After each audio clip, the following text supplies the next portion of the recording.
तो जिस तरह एक पक्षी का पिता पक्षी है, पशु का पिता पशु है, मनुष्य का पिता मनुष्य है, तो आत्मा का पिता परमात्मा। आत्मा का स्वरूप कैसा है? आत्मा का स्वरूप कैसा है? ज्योति पुंज। इसीलिए व्यक्ति जब शरीर छोड़ता है तो ज्योत जलाई जाती है। इसी यादगार में कि जो चैतन्य ज्योति थी वो चली गई, उसकी यादगार में वो ज्योति जलाई। तो आत्मा का स्वरूप अगर ज्योति पुंज है तो उसके पिता का स्वरूप कैसा होना चाहिए? वो भी प्रकाश पुंज है। अब उसके साथ वो पांचों बातें लगती है। तो जिसको हिंदू धर्म में ज्योतिर्लिंगम के रूप में माना जाता है, ज्योतिर्लिंगम, ज्योति की पूजा कैसे करे, इसलिए हिंदू धर्म में एक आकृति दे दी जिस पर मनुष्य अपनी भावनाओं को अर्पित करता है, और इसीलिए उसको कहा निराकार, जिसकी आकृति मनुष्य सदृश नहीं है लेकिन जो ज्योति स्वरूप है, इसलिए ज्योतिर्लिंगम कहा उसको। और नाम दिया सदाशिव। गुणवाचक नाम है, कर्तव्यवाचक। शिव माना जो सदा कल्याण करने वाले, शिव माना परम पवित्र, शिव माना शांति। आज मनुष्य का नाम गुणवाचक नहीं हुए। किसी का नाम होगा शांति भाई, लेकिन जीवन में टेंशन ही टेंशन होगा, शांति नाम की नहीं होगी, है ना। किसी का नाम होगा त्रिभुवन और झोपड़ा भी नहीं है, त्रिभुवन। हाँ, तो मनुष्य का नाम गुणवाचक नहीं है, लेकिन परमात्मा का नाम भी गुणवाचक है। और इसीलिए भारत भर में 12 ज्योतिर्लिंगम आज भी महान तीर्थ स्थान माने जाते हैं। कई बार मनुष्य जब 4 धाम की यात्रा करता है, चारों धाम शिव के मंदिर होते हैं। नॉर्थ, साउथ, ईस्ट, वेस्ट, चारों दिशा में उसकी पूजा होती है। देवताओं की पूजा स्टेट वाइज हो गई है ना। नॉर्थ में जाएंगे श्री राम श्री कृष्ण की पूजा अधिक मिलेगी, लेकिन साउथ में चले जाओ तो श्री वेंकटेश बालाजी की पूजा मिलेगी। तो कलकत्ता चले जाओ काली पूजा, दुर्गा पूजा मिलेगी। तो गुजरात महाराष्ट्र में जाओ गणेश पूजा मिलेगी।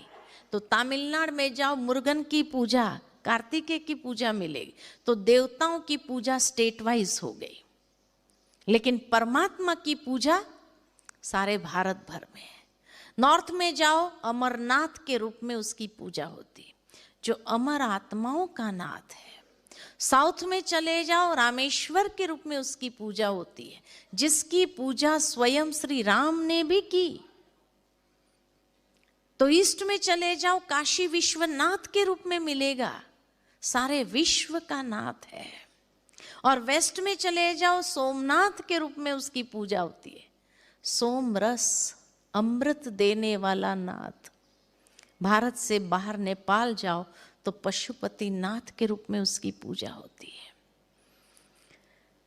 भारत के अंदर कोई गांव भी ऐसा नहीं होगा जहां महादेव जी का मंदिर न हो।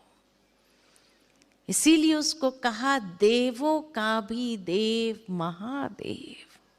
बाकी कोई देवी देवता का मंदिर हो या न हो चलेगा, लेकिन महादेव का मंदिर अवश्य होगा हर गांव में। इसीलिए जब शिव के मंदिर की स्थापना होती है और उस समय शिवलिंग की प्राण प्रतिष्ठा जब करनी होती है, तो शिवलिंग को द्वार से नहीं लाया जाता है।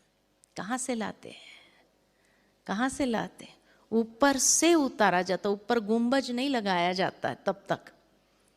ऊपर से उस प्रतिमा को उतारा जाता है, क्योंकि परमात्मा एक ही है, जो इस संसार में अवतरित होते हैं, इसीलिए उसको द्वार से नहीं लाते हैं। भक्ति में भी कितना सुंदर यादगार है कि एक परमात्मा ही अवतरित होते इस संसार में, उसके बाद गुंबज लगाया जाता है। तो देवों का भी देव महादेव, जिसके मंदिरों के नाम भी गुणवाचक कर्तव्यवाचक, और या नाथ या ईश्वर में पूरे होते हैं। अमरनाथ, बबुलनाथ, भोलेनाथ, सोमनाथ, विश्वनाथ, पशुपतिनाथ, ये ईश्वर, रामेश्वर, गोपेश्वर, विश्वेश्वर, पापकटेश्वर, महाकालेश्वर, ओमकारेश्वर, सब शिव के मंदिर है ना। महादेव, देवों का भी देव, जिसकी पूजा रामेश्वरम में श्री राम ने भी की, तो उन्हें शिव की पूजा करने की क्या आवश्यकता थी? क्या आवश्यकता थी? क्योंकि स्वयं श्री राम भी बहुत अच्छे से जानते थे कि जिसके सामने मैं युद्ध करने जा रहा हूं, रावण, जिसको अपनी शक्ति पर इतना घमंड है, वो ऐसे ही नहीं कर रहा है घमंड, क्योंकि वो शक्ति स्वयं रावण की भी नहीं है। रावण ने भी वो शक्ति कहां से प्राप्त की थी? शिव भक्त था, इसीलिए उसको भोलेनाथ कहते हैं। रावण ने याद किया तो उसको भी शक्ति दे दी, श्री राम ने याद किया तो उसको भी शक्ति दे दी, है ना। भोलेनाथ जो है, वृंदावन चले जाओ, वहां गोपेश्वर मंदिर मिलेगा, जहां दिखाते कि बचपन से श्री कृष्ण ने गोपों के साथ मिलकर शिव की पूजा की थी।